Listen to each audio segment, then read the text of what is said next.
राधे राधे। मेरा नाम सूरज है और मैं फिर से अब क्लास 10 से एक क्वाड्रिक इक्वेशन यानी द्विघात समीकरण से एक प्रश्न लेके आया हूं जो कि काफ़ी इंटरेस्टेड है। चलिए बिना विलंब किए इसको हम हल करते हैं।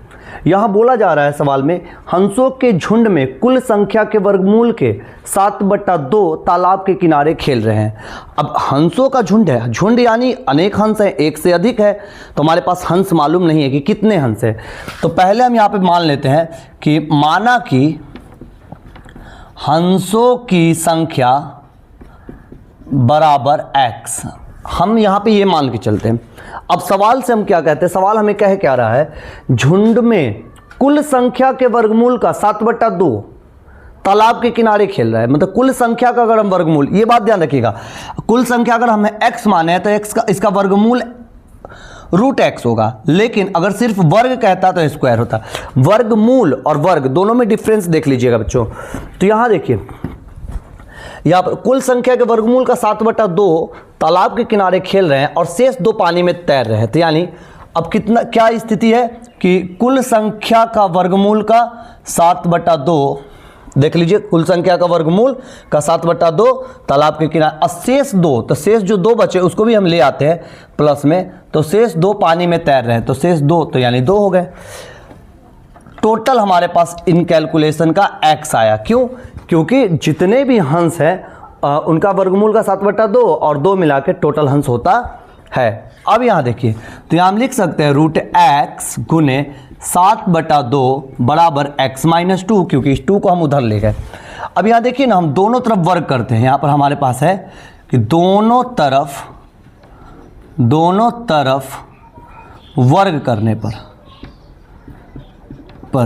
अगर हम दोनों तरफ वर्ग करते हैं तो यहाँ पर हमारे पास हो जाता है इसको 7/2 √x का स्क्वायर बराबर x-2 का होल स्क्वायर। तो यहाँ पर देखिए, 7 का स्क्वायर 49 होगा और 2 का 4 होगा और x का स्क्वायर नहीं होगा क्योंकि रूट में है, तो यानी 49x हो जाएगा बराबर, ये चला जाएगा a - b के होल स्क्वायर पर, तो यानी x² - 4x + 4। यहाँ पर हम क्या करते हैं, क्रॉस मल्टीप्लिकेशन करते हैं। अगर हम क्रॉस मल्टीप्लिकेशन करेंगे तो हमारे पास क्या होगा, 1 से 49 में गुना होगा तो यहाँ पे 49x ही रह जाएगा। 4 से गुना होगा तो 4x² - 16x + 4 चौक 16 हो जाएगा। अब यहाँ देखिए ना, इसको हम उधर ले जाएंगे तो हमारे पास हो जाएगा 4x² - 16x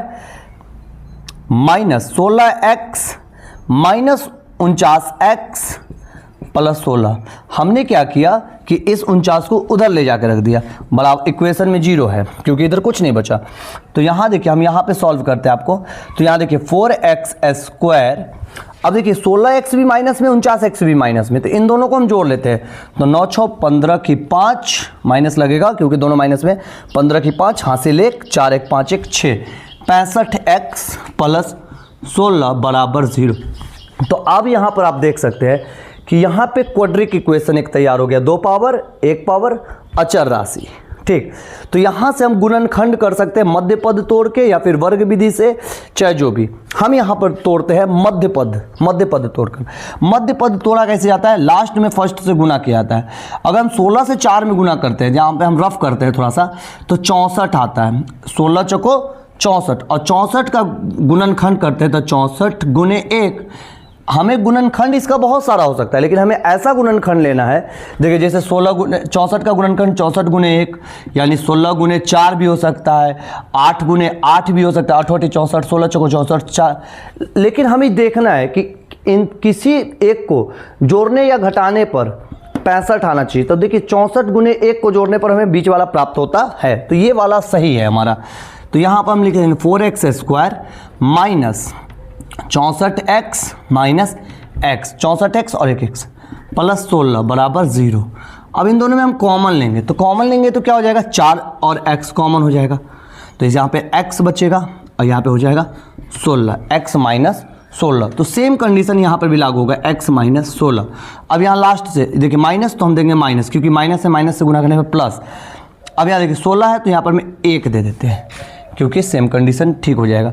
अब हमारे पास देखिए बाहर क्या है, 4x - 1, अंदर क्या है x माइनस 16, दोनों तरफ हम 0 रखेंगे तो यहाँ पर हो जाएगा 4x बराबर 1, तो x बराबर 1/4 और इधर हो जाता है x बराबर 16। तो यहाँ पर देखिए 16 हंस थे हमारे पास, क्योंकि 1/4 एक हंस का वो तो सही नहीं है, यहाँ पर हमारे पास x का वैल्यू आया 16, टोटल हमारे पास हंसों की संख्या 16 थी।